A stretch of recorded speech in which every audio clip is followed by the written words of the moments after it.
Good afternoon, everyone. My name is Mark Johnson, Chief Growth Officer for a company called CoStrategix. We're headquartered in Cincinnati, and we are a digital transformation innovation firm.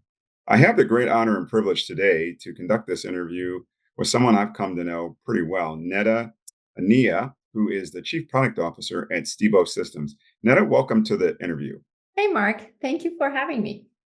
Could you share, as we get started, could you share a little bit about your role at Stibo Systems and a little bit of a background on the company? I know it's a very interesting organization that's been around for a couple of centuries, I believe, and then share a little bit with us about kind of your ascent to the role of Chief Product Officer.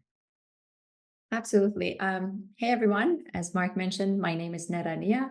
I have the honor of serving as the Chief Product Officer for Stibo Systems, a master data management company. Even though my title says product, I really enjoy getting involved in anywhere that I can bring value to our customers. And that is a welcome practice here at Stibo Systems, which I really appreciate because I know that it's not the dynamic that every company offers.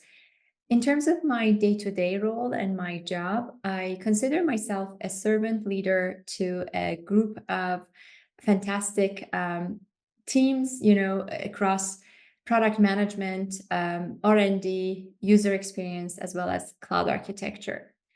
Stibo Systems history is nothing short of amazing, as Mark kind of hinted. We have been in business since 1794. Yes, you heard it right, Wow, 1794. 17, not 1974. No, 1794. And our journey is a testament to the power of transformation, which is in our DNA. We started as a print company, then evolved into a catalog company, and now we are the cutting edge data management solution. The category that we play in is master data management.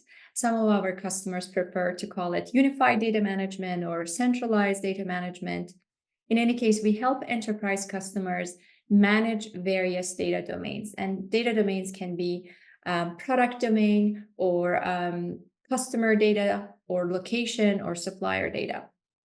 We work with different industries from CPG to manufacturers to retailers and distributors, and we help them with making sure that their data is accurate, valid, consistent, complete, and unique through a well-governed master data management process. And this process is embedded in our application. So you may ask, what is the process of data management that we deal with? It includes anything from acquiring data from multiple sources, managing the tasks related to data operations, and these tasks can be fully automated at the time that you're configuring the system, or you can have this human in the loop steps within the workflow. One of the things that I really appreciate about Stibo Systems is that as an organization, we really understand that data is an important asset and it's not a static asset. It needs to flow. So we really help companies to make their data available where it needs to go, that we enable that flow through the value chain and make the data ready for a certain business use. And that business use can vary based on your organization size or the vertical that you're part of. You may be using the data to enhance customer experience on a product data page. You want to maybe use data for better reporting and analytics to drive better decisions within the company, or you want to improve a collaboration between you and your partners when you're doing the data exchange. And usually companies buy our solution whether to transform their business. Imagine if they want to launch a brand new product, or they want to merge with another company, or they want to extend their supplier footprint. And we've seen this, globalize or deglobalize. They can buy our solution to transform their business, or they buy a solution like ours to optimize their existing business. In any case, we play a big role in the overall data ecosystem that a given organization has. And we know that today companies deal with many data tools, from data lakes to analytics.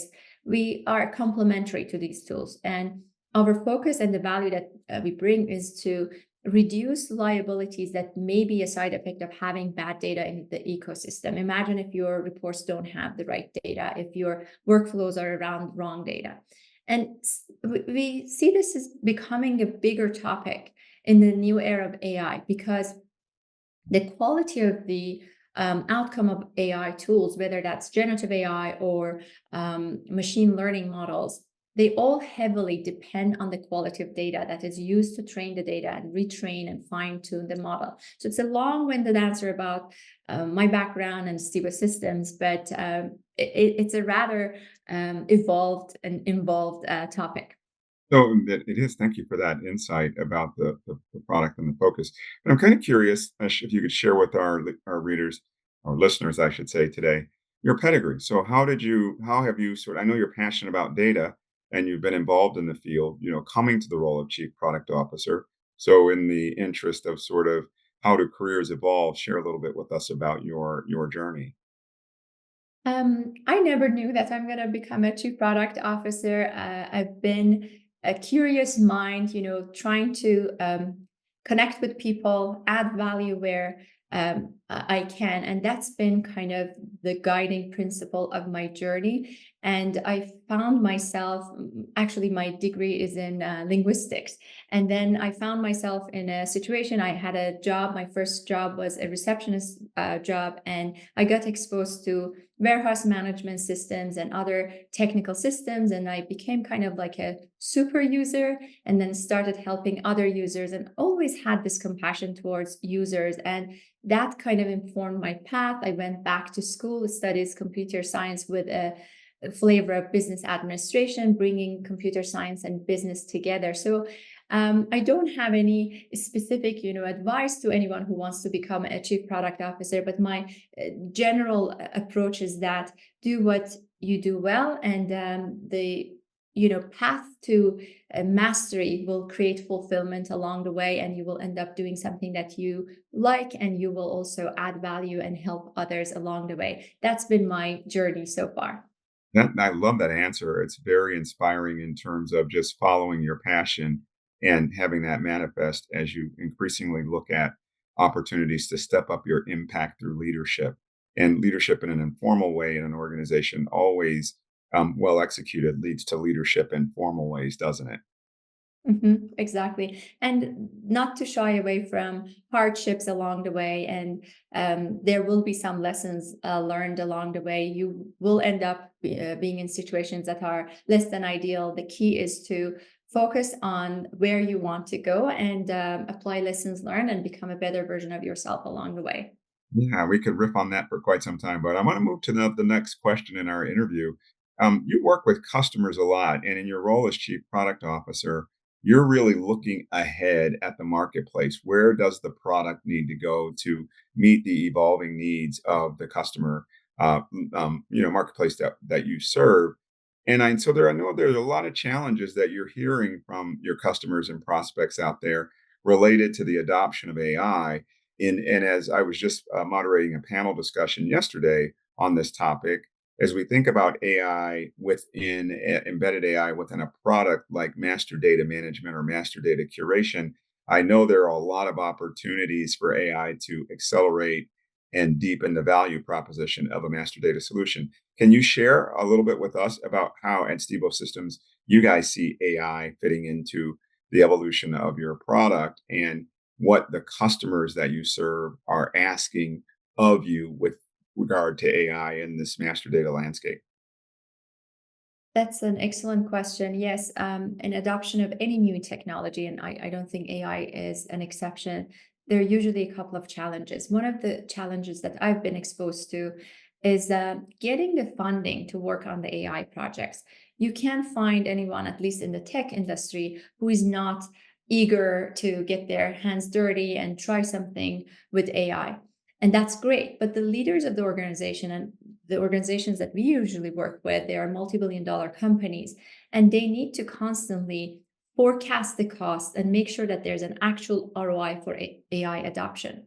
And again, this is not just a concern about AI. It comes hand if imagine a couple of years ago there was metaverse or blockchain. You always have to have a plan for concrete, ROI or whatever the strategy is, right? So the best way to tackle that is to look at the existing business strategy and see what the objectives are and evaluate, can AI or will AI help with achieving any of those objectives or not? If the answer is yes, that makes it really easy because those are already approved and funded.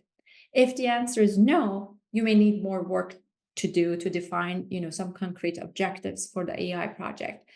And this doesn't have to be super complex, right? There may be some obvious things that can benefit from AI. You can follow that route and find those. For example, we now know that many companies, especially after the pandemic, this topic became very top of mind for leaders.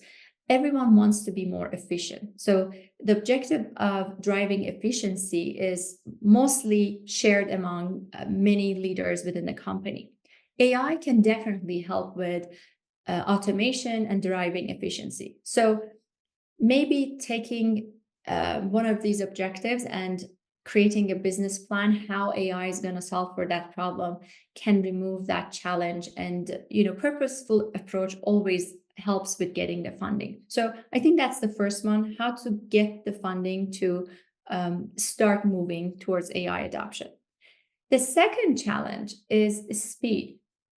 I can't emphasize the speed around AI. It's just amazing, nothing that we've seen before. The Magnificent Seven, or whatever we choose to call these highly influential companies, they are moving quick, right? And they expect everyone else to also move quick. Um, by the time you wrap your head around about a topic, the next topic has come up already. And this is a sobering moment for many of the leaders because maybe AI and the adoption of AI is giving everyone a chance to take a step back and evaluate their processes, products, people, and see, are we geared towards moving this fast, and can we adapt to the new world? That's the reality, right? Everything is moving fast.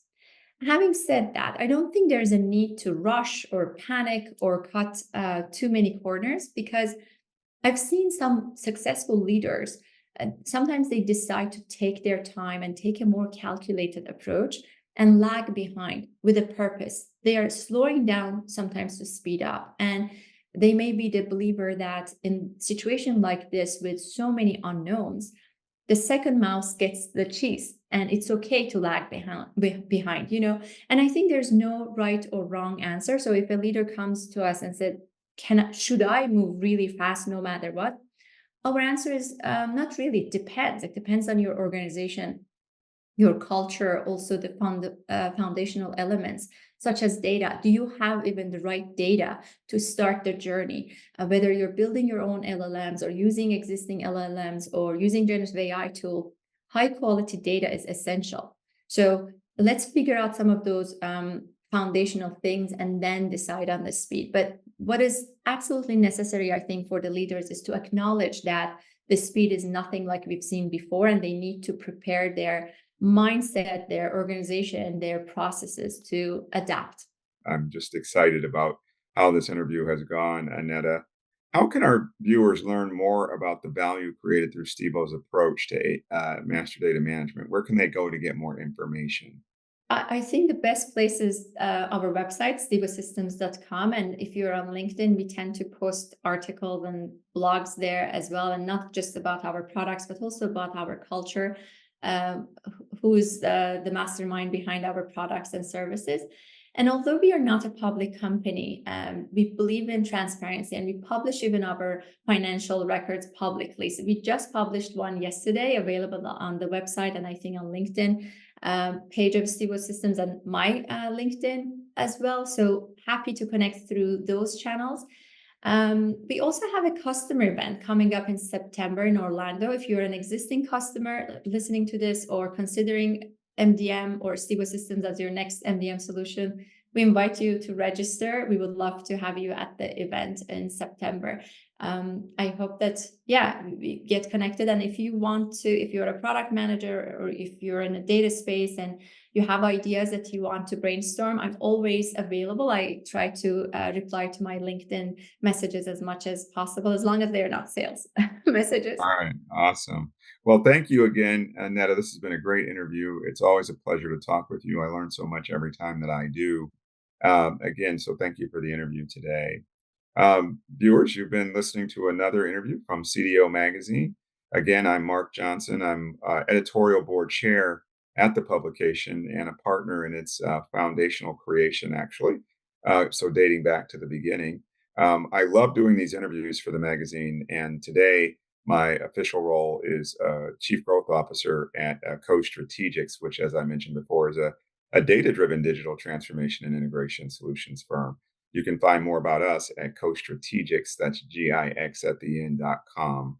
All right. Well, that's it for today. Thank you again. And again, we just really appreciate your interest in the things that CDO Magazine is bringing to the public space around data analytics and AI. Thank you, Mark. It was a delight to be here and speak with you. Awesome.